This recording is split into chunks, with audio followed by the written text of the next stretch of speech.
Subscribe کیجیے اطہر Saeedi channel کو اور دبائیے اس بیل آئیکن کو تاکہ آپ کو ہماری ویڈیوز ملے سب سے پہلے۔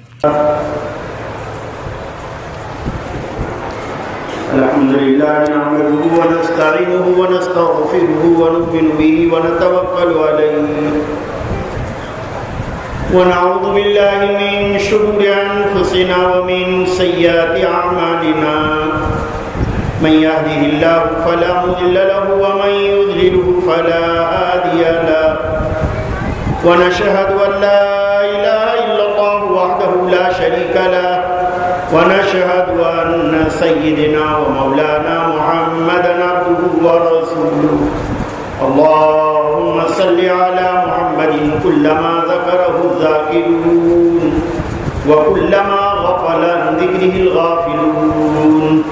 يا رب صل وسلم دائما أبدا على حبيبك خير الخلق كلهم أما بعد فقد قال النبي صلى الله عليه وسلم الراحمون يرحمهم الرحمن تبارك وتعالى يرحم من في الأرض يرحمكم من في السماء أو كما قال عليه الصلاة والسلام رواه الترمذي وأبو داود وأحمد وبالإسناد المتصل منا إلى المصنف رضي الله تعالى عنه قال باب قول الله ونضع الموازين القسط ليوم القيامة وأن أعمال بني آدم وقولهم يوزن وقال مجاهد القسطاس العدل بالرومية ويقال القسط مصدر المقسط وهو العادل وأما القاسط فهو الجائد۔ حضرات اساتذہ امہ،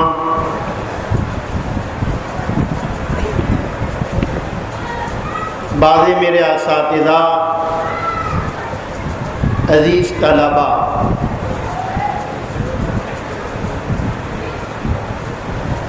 رب کریم کا بہت ہی بڑا احسان ہے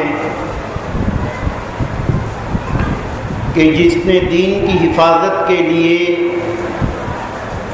کتاب اللہ اور سنت رسول اللہ صلی اللہ علیہ وسلم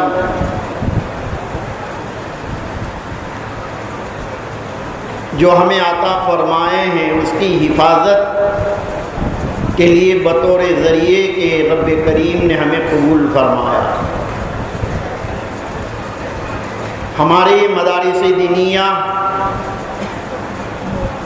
خاصتاً یہ ہمارے مراکز دارالعلوم دیوبند اور مظاہر علوم سہارنپور، بلکہ اگر آپ غیر منقسم ہندوستان کا دورہ کریں تو آپ کو یہ معلوم ہوگا اور تاریخ کا مطالعہ کریں کہ ہمارے مشائخ نے اور ہمارے اکابرین نے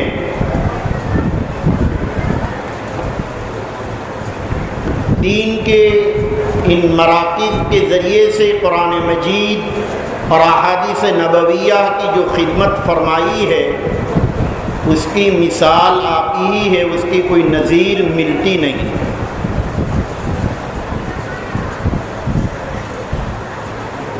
اسی لیے ہمارا یہ ادارے جہاں حرفاً اور لفظاً قرآن مجید کے بعد جو سب سے بڑا ذخیرہ ہے احادیث نبویہ کا، اس کو بھی بہت ہی اہتمام کے ساتھ پڑھایا جاتا ہے اور اس کی تکمیل کے موقع پر عوام کو بھی مدعو کیا جاتا ہے، محسنین بھی آتے ہیں اور متعلقین بھی آتے ہیں جن کو یہ معلوم ہوتا ہے کہ ہم جن مدارس کے اوپر اپنی جان اور اپنا مال جو خرچ کر رہے ہیں آخر ان کی کارکردگی کیا ہے۔ ایسے موقع پر فقط کسی حدیث شریف کے الفاظ پر گفتگو کرنا یا اس کے متعلق کچھ علمی باتیں عرض کرنا ایک طالب علم کے لیے، وہ بھی اپنے اساتذہ کے سامنے اور اپنی مادر علمی میں، یہ ایک بہت مشکل کام ہے۔ لیکن انہی اکابرین کی توجہات کی برکت سے ان حضرات کی اس دعوت کے اوپر اس برکت کو حاصل کرنے کی غرض سے میں بھی شریک ہو گیا۔ ایسے موقع پر میں نے سب سے پہلے جو روایت پڑھی، الراحمون یرحمہم الرحمن تبارک و تعالی، ارحموا من فی الارض یرحمکم من فی السماء، یہ غالباً اپنے استاد سے اور میں نے اسی درسگاہ میں زیادہ سے زیادہ 3 مرتبہ حضرت مولانا محمد زکریا صاحب نور اللہ مرقدہ سے اسی درسگاہ کے اندر اس حدیث کو میں نے سنا، اور حضرت اپنی پوری سند کے ساتھ اس کو باقاعدہ ذکر فرماتے تھے، اور ایک عجیب و غریب سماع ہوتا تھا، اور پورے ملک کے ہی نہیں بلکہ بیرون ملک کے اکابرین اور مشائخ اور محدثین اس درس میں شامل اور حضرت کی سند کو حاصل کرنے کے لیے آتے تھے۔ اگرچہ ہمارے اور بھی اداروں کو یہ امتیاز حاصل ہے کہ انہوں نے ہندوستان میں دین کا بہت ہی بڑا کام کیا، لیکن علم حدیث کے اعتبار سے جو امتیاز اور جو خصوصیت ہمارے اس مظاہر علوم کو حاصل ہے، جہاں پر الحمدللہ حدیث پاک کی کتنی شروحات تالیف کی گئی اور کتنے حواشی جو ہے کتابوں کے لکھے گئے، اس کی کوئی مثال آپ کو ملے گی نہیں۔ ظاہر ہے اس درسگاہ کے اندر ایک طالب علم کا حدیث کی نسبت پر حاصل شریک ہو جانا، یہ خود اپنے لیے باعث برکت ہے۔ میں نے اسی اکابرین سے جس تسلسل کو سنا،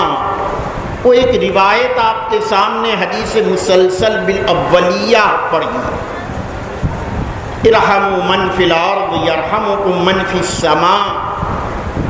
جس کو حضرت شاہ ولی اللہ محدث دہلوی علیہ رحمہ نے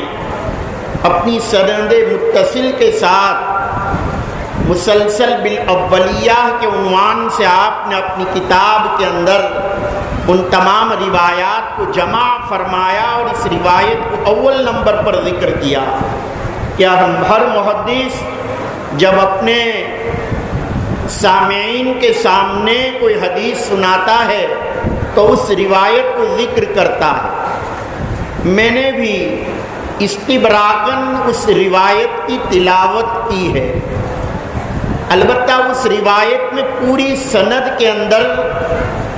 تسلسل بالاولیت موجود نہیں ہے۔ سفیان ابن عیینہ سے لے کر آخر تک تقریباً 3 واسطے ایسے ہیں کہ جہاں تسلسل بالاولیہ نہیں ہے۔ اب حدیث کے طلباء ہیں، ایسے موقع پر ہمارے سامنے سند بھی آتی ہے، متن بھی، اسانید پر بھی آپ اپنے اساتذہ سے استفادہ کرتے رہے۔ سفیان نام کی 2 شخصیتیں گزری، ایک سفیان ابن عیینہ اور ایک سفیان ثوری، لیکن جب مطلقاً بولا جاتا ہے المطلق اذا یطلق یراد به الفرد الکامل،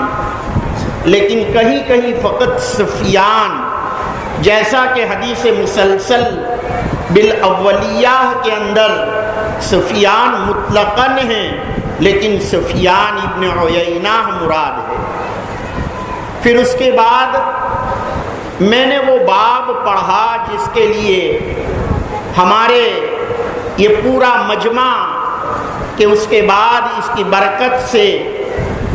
اس بخاری شریف کے تکمیل کے موقع پر میں زیادہ ختم کی بجائے تکمیل کا لفظ اس لیے کہتا ہوں کہ ختم اور تکمیل کے درمیان فرق ہے۔ ختم کے معنی تو وہ مہر لگانا کہ جس کے بعد اس کو کوئی کھول نہ سکے، اور تکمیل اس کو کہتے ہیں کہ جہاں تکمیل ہے ہی نہیں۔ تکمیل کا مطلب اس کے بعد پھر بھی اس کی ابتدا کی جا سکتی ہے۔ ظاہر آئندہ اس کے بعد آنے والی جو جماعت ہوگی وہ پھر ایک مرتبہ اسی کتاب کو پڑھے گی اور پھر ان کو اس تکمیل کا موقع ملے گا، اور وہ بھی اپنے اساتذہ سے وہ پڑھیں گے۔ غرض یہ ہے کہ ایسے موقع پر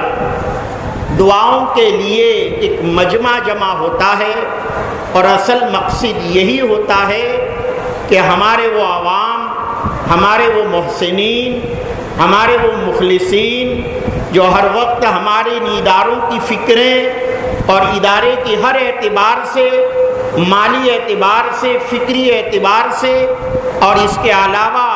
محبت بری نگاہوں سے دیکھتے ہیں، ہمارا دفاع کرتے ہیں، وہ بھی چونکہ ایسے لوگ ہمارے اس مجمع میں جمع ہوتے ہیں، اور پوری انسانیت کے لیے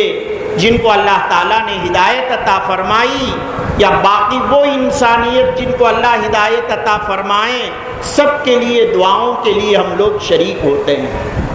اس لیے کہ ہمارے بزرگوں کا یہ وطیرہ رہا ہے کہ اس کتاب مقدس کی تکمیل کے بعد جو دعائیں مانگی جاتی ہے وہ دعا قبول ہوتی ہے۔ مجھے اچھی طرح یاد ہے کہ میں نے گزشتہ اپنے ادارے کے اندر کسی اور کتاب کے تکمیل کے بعد اپنے ایک استاد کو یاد کیا، اور میں نے چاہا کہ حضرت آپ اس کتاب کو ختم فرمائیں، تو انہوں نے بہت اچھی بات کی طرف مجھے توجہ دلائی اور یہ فرمایا کہ جہاں تک تکمیل بخاری کا اہتمام کرنا، وہ تو تواتر اجتماعی سے ہم دیکھتے چلے آ رہے ہیں، لیکن اجماعی سے ہم دیکھتے ہیں، لیکن بخاری شریف کے علاوہ اور کسی کتاب کی تکمیل کا کوئی اس طرح کا اجتماع بلا کر کرنا، یہ کہیں ایسا نہ ہو کہ یہ ہمارے طریق اور بزرگوں کے طریق کے خلاف ہو۔ اس لیے ہر طریق اختیار کرنے میں ہمیں اس کا بہت ہی زیادہ خیال رکھنا پڑے گا کہ یہاں شریعت کا تقاضا کیا ہے، اور شریعت ہمیں یہاں کس چیز کی تعلیم دے رہی ہے۔ الغرض امام بخاری رضی اللہ تعالیٰ عنہ کی اس عظیم کتاب کی تکمیل، اور خاصتاً یہ آخری باب کتاب جس کو آپ نے کتاب التوحید سے شروع فرمایا، اور اس کتاب التوحید کے آخری باب باب قول اللہ ونضع الموازین القسط لیوم القیامہ پر اختتام فرمایا۔ حضرت امام بخاری نے یا تو ابتدا فرمائی باب کیف کان بدء الوحی سے، یا اختتام آپ نے فرمایا اس روایت سے باب قول اللہ ونضع الموازین القسط لیوم القیامہ۔ آپ کا حسن افتتاح بھی بہت اچھا ہے اور حسن اختتام بھی بہت ہی جامعیت رکھتا ہے کہ آپ نے ابتدا فرمائی اس حدیث النیہ سے، انما الاعمال بالنیات وانما لامرئ ما نوى فمن كانت هجرته الى الله ورسوله فهجرته الى الله ورسوله ومن كانت هجرته الى دنيا يصيبها او الى امرأة يتزوجها فهجرته الى ما هاجر اليه۔ یہ روایت امام بخاری رضی اللہ تعالیٰ عنہ نے اپنی کتاب میں 7 مواقع میں ذکر فرمایا، لیکن حمیدی سے آپ نے جب یہ روایت سنی تو کچھ الفاظ کی کمی کے ساتھ سنی تھی، لہذا جب اس روایت کو آپ نے ذکر فرمایا تو اس میں پوری روایت کے یہ الفاظ موجود نہیں ہیں، جو ابھی آپ کے سامنے پڑھے گئے، ہاں البتہ دوسری جگہوں پر پورے الفاظ موجود ہے۔ یہ روایت جس سے ابتدا فرمائی صحاح ستہ میں موجود ہے، اور امام مسلم نے 11 جگہوں پر اس روایت کی تخریج فرمائی، اور ہر امام روایت کو بیان کر کے ایک اپنا مقصد ذکر فرماتے ہیں۔ اللہ تعالی ہمارے اساتذہ کو، جنہوں نے ہندوستان کے اندر ان صحاح ستہ کی ترتیب دی ہے، بڑی عجیب و غریب ترتیب جو ہے فرمائی ہے، ورنہ عرب ممالک میں آپ جائیے جن کی زبان عربی ہے، لیکن حدیث پاک کے سندن و متنن من اولہ الی آخرہ اس طرح پڑھانے کا جو اہتمام ہندوستان اور غیر منقسم ہندوستان کو اللہ تعالیٰ نے عطا فرمایا ہے، یہ نعمت آپ کو اور کسی جگہ ملے گی نہیں۔ فقط یہی نہیں کہ ان کی فقط روایات کو جمع فرمایا، روایتاً بھی گفتگو فرماتے ہیں اور درایتاً بھی گفتگو فرماتے ہیں۔ یہ ہمارے ان اداروں کا فیض ہے، جن اداروں سے ہم نے یہ استفادہ کیا ہے۔ ہمارے یہ مشائخ اور اساتذہ یہ کہا کرتے تھے کہ ہمارے صحاح ستہ کے 6 مؤلفین جو ہیں وہ اتفاق سے عربی نہیں تھے، یہ سب کے سب عجمی تھے، جس کو آج کل یہ جو ہمارے 6 ممالک جو وجود کے اندر آئے، اور ان ممالک کے اندر یہ جس میں بخارا اور سمرقند وغیرہ ہے، ان ممالک کے رہنے والے یہ حضرات تھے۔ چونکہ اللہ کی ذات بے نیاز ہے، اللہ تعالیٰ نے قرآن مجید کو عربی زبان میں نازل فرمایا اور عرب ملک میں نازل فرمایا، لیکن اس کے باوجود جب ان کے معانی اور الفاظ کی اور جب ان کے معانی کی حفاظت کی ضرورت تھی احادیث پاک کے ذریعے سے، تو عجمیوں کے ذریعے سے اللہ تعالیٰ نے اس عظیم کارنامے کو انجام دیا، یعنی امام بخاری رضی اللہ تعالیٰ۔ اور اس کے علاوہ جتنے بھی یہ ائمہ اور ائمہ صحاح ستہ جو ہے، انہوں نے ان کتابوں کو جمع فرمایا۔ ہم نے اپنے اساتذہ سے سنا، فرمایا کرتے تھے کہ جہاں تک تعلق ہے فقہ حدیث کا، فقہ کا تعلق ہے، وہ تو ہم پڑھتے ہی ہیں، یعنی فقہ کی کتابوں میں، لیکن ہمیں حدیث کو حنفی یا حدیث کو مالکی یا حدیث کو شافعی اور حنبلی نہ بنانا چاہیے۔ یہ حدیث تو سب کے لیے ہے، اور اصل تو ہمارا فقہ جو ہے وہ حقیقت میں اپنی کتابوں کے اندر، یعنی فقہ کی کتابوں کے اندر ہم پڑھتے ہیں۔ لیکن جہاں تک تعلق ہے، ان ائمہ نے ہمیں فقہ سے مستغنی نہیں کیا، یعنی فقہ کے دلائل بھی ذکر کیے، اور فقہ کے جو ہے دلائل کے ذکر کرنے کے بعد مستدلات ائمہ کو بھی بیان فرمایا، طرق استدلالات ائمہ کو بھی بیان فرمایا۔ حضرت امام جو ہے جن کا تذکرہ چل رہا ہے، انہوں نے فقط بیان فرمایا، دلائل ائمہ کو بیان فرمایا، اور دلائل کے بعد ضرورت تھی تو امام جو ہے ابو داؤد نے مسالک ائمہ کو باب و منقال کے ذریعے سے بیان فرمایا، تو امام ترمذی نے مسائل ائمہ کو ذکر فرمایا، امام ابو داؤد نے دلائل ائمہ کو بیان فرمایا، اور ضرورت تھی طرق استدلالات ائمہ کی کہ کس طرح استدلال کیا جائے، تو امام جو ہے اس کے بعد امام مسلم رضی اللہ تعالیٰ عنہ نے ان کے تمام گویا معیدات کو ایک جگہ جمع فرما دیا، اور اس کے بعد ان پر کسی ناقد بصیر کی طرح تنقید کی ضرورت تھی تو امام ابو عبدالرحمن نسائی نے باقاعدہ نقد فرمایا. پھر ضرورت تھی تمام رتب و یابس کو ایک جگہ جمع کر دیا جائے اور سال بھر جس نے پڑھا ان کا امتحان بھی لیا جائے کہ آیا اس میں بھی کچھ شعور پیدا ہوا یا نہیں. تو امام ابن ماجہ جو ہے وہ تمام روایات کو جمع فرما دیتے ہیں. اس لیے ہمارے اکابرین اور مشائخ چاہے روایتاً ہی صحیح، اولاً تو درایتاً پڑھانے کا اہتمام کیا جاتا ہے اور پھر اس کے بعد روایتاً پڑھاتے ہیں. ان میں سے ایک کتاب حضرت امام بخاری رضی اللہ تعالیٰ عنہ کی یہ کتاب ہے کہ جن کے آپ کو معلوم ہے ابواب و تراجم کے بارے میں مشہور ہے. فقہ البخاری فی تراجمہ، کہ امام بخاری کے پوری تگ و دو جو ہے وہ ان کے عناوین کے اندر ہے. وہ عنوان کچھ قائم کرتے ہیں اور روایت جب ذکر فرماتے ہیں تو روایت کچھ اور ہی ہوتی ہے. عنوان عام ہوتا ہے، روایت خاص ہوتی ہے، یا روایت عام ہوتی ہے اور عنوان خاص ہوا کرتا ہے. یہ امام بخاری رضی اللہ تعالیٰ عنہ کا ایک وتیرہ اور ایک طریقہ ہے.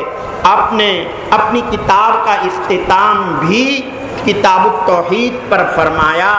حالانکہ اس سے پہلے کتاب الایمان کو ذکر فرما آئے تھے، لیکن مثبت انداز کے اندر کہ اہل سنت والجماعت کا ایمان کس کو کہتے ہیں. اب ضرورت تھی منفی انداز کو بیان کرنے کی کہ جو لوگ فرق ضالہ یہ کہتے ہیں کہ یہ ایمان ہے، تو ان کو بتلایا جا رہا ہے کہ تم جس کو توحید کہتے ہو وہ حقیقت میں توحید نہیں ہے. توحید وہ ہے جو اہل سنت والجماعت نے توحید. ایمان اور توحید کے درمیان فرق ہے. ایمان عام ہے اور توحید خاص ہے.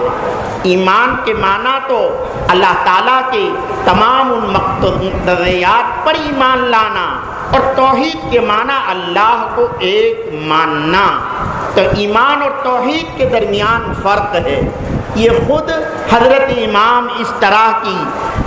اپنے ابواب اور تراجم کے اندر ایسے نکات لاتے ہیں، اور باقاعدہ ان کی روایات جو ہوا کرتی ہے وہ تو ترجمۃ الباب کے بھی بعض مرتبہ مطابق نہیں ہوتی. آدمی عام متن سوچتا ہے کہ آخر کیا ایسی وجہ ہے، اس لیے کہ امام استدلالات ائمہ کو ذکر فرماتے ہیں اور حقیقت روایت سے جو چیز مستدل ہوتی ہے اس روایت کو آپ ذکر کرتے ہیں. پوری بخاری کے اندر آپ نے اسی طرح پڑھا. یہاں بھی کتاب التوحید جو حقیقت میں آپ ذکر فرما رہے ہیں، جو لوگ یہ کہہ رہے ہیں کہ توحید اس کا نام ہے، تو حضرت امام ان فرق ضالہ کی تردید فرما کر بتلا رہے ہیں کہ آپ جس کو ایمان توحید کہہ رہے ہیں وہ توحید نہیں ہے، بلکہ اصل توحید وہ ہے جو اہل سنت والجماعت نے جس کو توحید کہا، یعنی اللہ کو ایک ماننا. اس لیے باب قول اللہ ونضع الموازین القسط لیوم القیامہ کا عنوان حضرت امام باب قول اللہ کہہ کر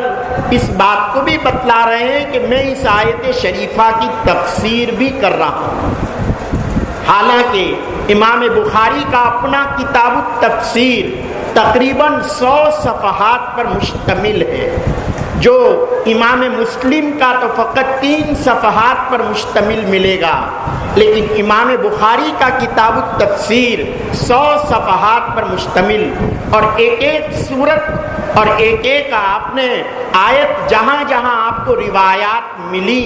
آپ نے ان روایات سے استفادہ کر کے ان کتاب التفسیر کو جمع فرمایا. لیکن اس کے باوجود موقع کی مناسبت سے کوئی آیت اگر ہوتی ہے ان آیت کی وضاحت فرماتے ہیں. یہاں یہ باب آپ نے بالکل کتاب کے آخر میں ذکر فرما کر اختتام کتاب کی طرف بھی اشارہ فرمایا، جیسے کہ ہمارے مشائخ میں بعض حضرات فرماتے ہیں کہ کبھی کتاب کے اختتام کی طرف اشارہ کرتے ہیں آخر میں، اور کبھی زندگی کے اختتام کی طرف بھی اشارہ فرماتے ہیں کہ اب آپ کا وقت آخر ہو رہا ہے۔ اس سب کا استحضار ہمیں ہونا چاہیے۔ ظاہر ہے کسی کے آدمی کو یہ معلوم تو ہے نہیں کہ میں کتنا وقت لے کر آیا ہوں، ہر ایک کو اس بات کا استحضار ہو جائے، اور یہ اس لیے بھی ایسے موقع پر سب کو جمع کر کے ان باتوں کو عرض کر کے دعائیں مانگی جاتی ہے، اور یہ کہا جاتا ہے کہ یا اللہ، اور یہ دعا کی جاتی ہے کہ تو ہمیں حسن خاتمہ کی دولت سے مالا مال فرما۔ اس لیے حضرت امام گویا آخر کے اندر اس باب کو بھی لا رہے ہیں اور فرماتے ہیں اللہ تعالیٰ کے قول وَنَضَعُ الْمَوَازِينَ الْقِسْطَ لِيَوْمِ الْقِيَامَةِ، ہم وزن کریں گے انصاف کے ترازوؤں کو قیامت کے لیے۔ یہ لیوم القیامہ فی یوم القیامہ ہے، قیامت کے دن میں ہے، لام جو ہے فی کے معنی میں ہے، یا لیوم القیامہ یا لام اجلیہ ہے، قیامت کے دن کے لیے، حساب و کتاب کے لیے۔ حالانکہ اللہ تعالیٰ کو تو سب معلوم ہے، لیکن اس کا اظہار بھی کرنا مقصود ہے کہ لوگوں کو بھی یہ بات معلوم ہو جائے، اور وہ یہی معلوم ہو جائے کہ میرے اعمال کیا ہے۔ اس لیے فرمایا آخر میں اس باب کو ذکر فرما کر حضرت امام نے یہ عنوان قائم فرمایا، اور آگے اپنی عادت شریفہ کے مطابق جب کسی آپ باب کی تشریح کو اور واضح کرتے ہیں تو یہاں پر اسی کی وضاحت کرتے ہوئے فرمایا کہ اس میزان کا مطلب آپ یہ نہ سمجھیں کہ فقط اعمال کا میزان ہوگا یا فقط اقوال کا میزان ہوگا، اس کے عموم کو ذکر فرماتے ہوئے بتایا وَأَنَّ أَعْمَالَ بَنِي آدَمَ وَقَوْلَهُمْ يُوزَنُ، بنی آدم کے اعمال بھی اور اس کے اقوال یہ بھی وزن کیے جائیں گے۔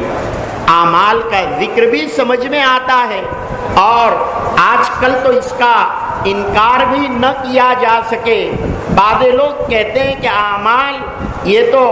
ظاہر ہے کوئی ایسی چیز تو ہے نہیں زیرو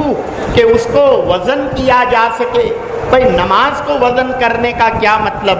یا دوسرے اعمال گناہوں کو وزن کرنے کا کیا مطلب؟ لیکن آپ جانتے ہیں اب تو ایسی ایجادات ہو چکی ہے کہ جس میں ہر چیز کا وزن کیا جاتا ہے، تو اب تو اس کا انکار بھی نہ ہونا چاہیے۔ یہ تو بہت پرانی بات ہے کہ جس کا جواب دینے اور تعویل کرنے کی ضرورت پیش آتی تھی۔ اب تو یہی ہے کہ الحمدللہ یہ باتیں اب ہمارے سامنے واضح ہو چکی ہے، تو اعمال بھی وزن کیے جائیں گے، اقوال بھی وزن کیے جائیں گے۔ ایسے موقع پر حضرت امام بہت ہی استفادہ کرتے ہیں امام مجاہد سے۔ امام مجاہد کی باقاعدہ تفسیر آیات کے باب میں مستقل ایک کتاب ہے۔ امام بخاری نے امام مجاہد سے بہت استفادہ کیا ہے۔ پوری کتاب میں جہاں جہاں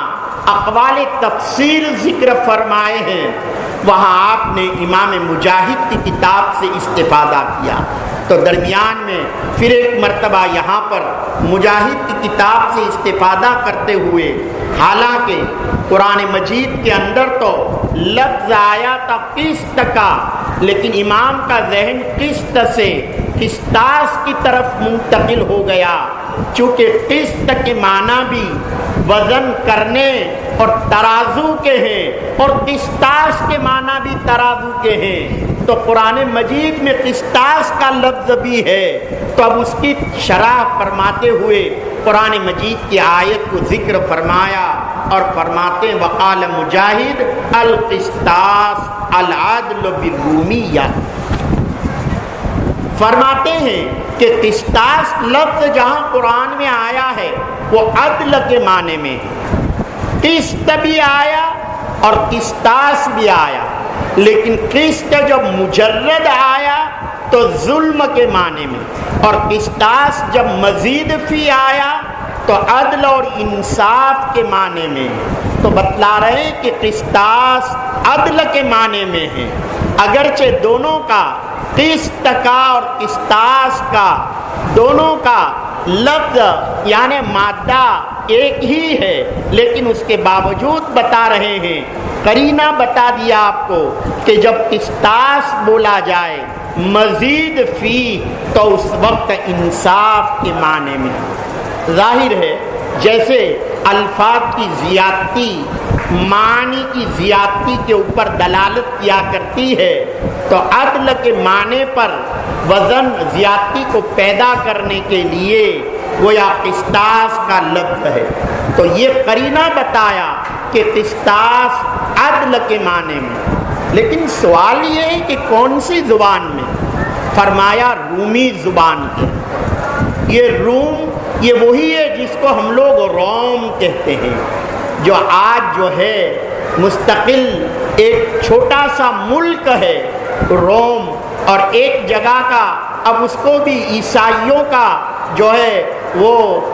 دارالسلطنت ہے، اس کو روم، جس پر مستقل آیت نازل ہوئی الف لام میم غلبت الروم، وہاں پر اصل میں نصرانیوں کا اور عیسائیوں کا وہ مرکز تھا،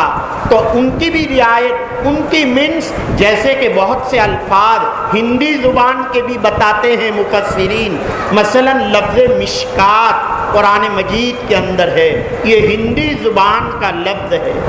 جلال الدین سیوطی نے اپنی کتاب کے اندر کل تقریباً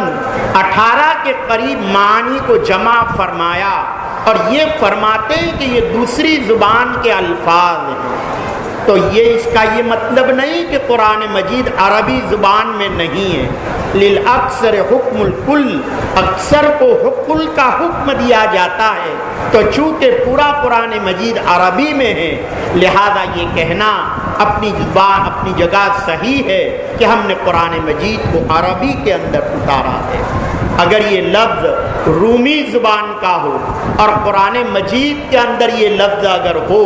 تو یہ اس کو یا تو مستعمل ہونے کی وجہ سے اب گویا عربی ہی کے اندر یہ لفظ ہے، یا یہ کہ اس کو استعمال کیا گیا۔ یہ تعارف حضرت امام نے وَنَضَعُ الْمَوَازِينَ الْقِسْطَ، ہم رکھیں گے میزان، ہم انصاف کے ترازوؤں کو قیامت کے دن میں یا انصاف کے لیے، اور بنی آدم کے اعمال بھی تولے جائیں گے اور اقوال بھی تولے جائیں گے۔ فرمایا مجاہد فرماتے ہیں کہ قسطاس انصاف کے معنی میں ہے اور رومی زبان کا لفظ ہے۔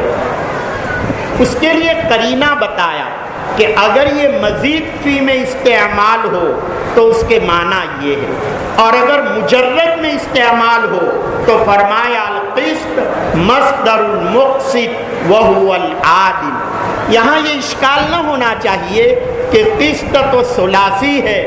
اور مقسط یہ تو مزید فی ہے،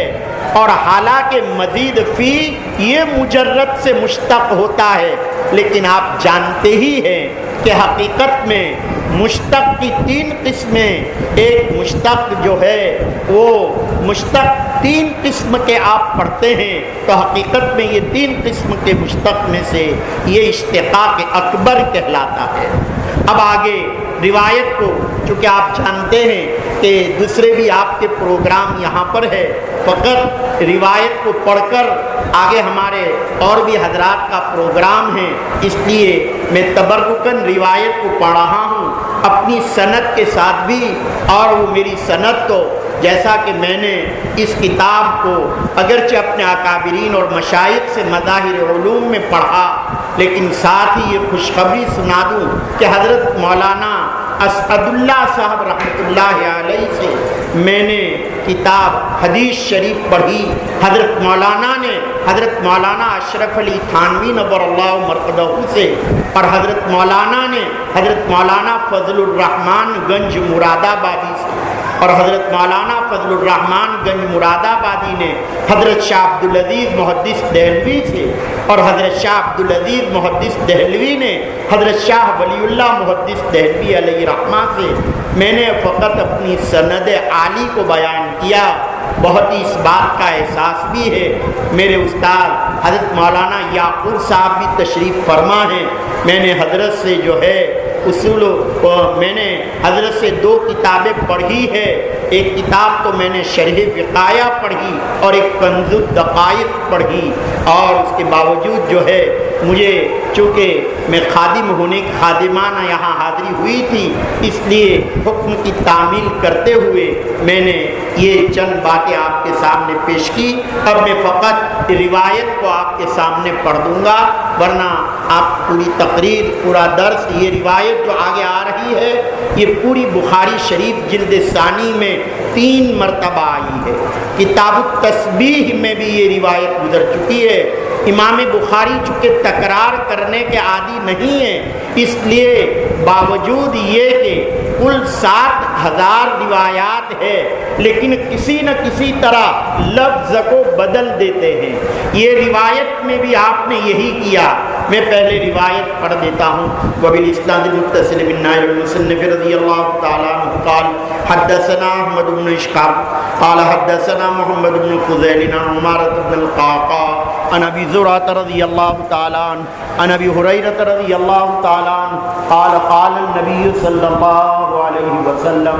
کلمتان حبیبتان الی الرحمن خفیفتان علی اللسان ثقیلتان فی المیزان سبحان اللہ و بحمدہ سبحان اللہ العظیم۔ یہ سب سے آخری روایت جو حضرت امام نے تخریج فرمائی ہے، اور جیسا کہ میں نے کہا اس روایت باوجود یہ کہ اس میں حضرت امام کے اساتذہ جو ہیں متعدد ہیں، یعنی 5 استاد ہیں اور 5 جو ہے راوی ہیں، لیکن چونکہ ایک درجے کے راوی ہونے کی وجہ سے یہ روایت جو ہے بہت کم ہو جاتی ہے، یعنی اکثر حضرات تبع تابعی ہیں۔ آخر میں جن کا ذکر ہے اور وہ ہے ابو زرعہ، یہ ابو زرعہ جو ہے وہ البتہ تابعی ہیں، اور جہاں تک حضرت ابو ہریرہ رضی اللہ تعالیٰ عنہ کا تعلق ہے وہ تو ظاہر صحابی ہیں۔ آپ نے یا تو حضرت عمر بن الخطاب رضی اللہ تعالیٰ عنہ مہاجر صحابی کی روایت سے ابتدا کی تھی، یا اب آپ جو ہے انصاری صحابی حضرت ابو ہریرہ رضی اللہ تعالیٰ عنہ کی روایت پر ختم فرما رہے ہیں۔ ایک عجیب اتفاق ہے، کل 4 ہی سال کا آپ کو صحبت حاصل کرنے کا وقت ملا، لیکن پورے ذخیرہ حدیث کے اندر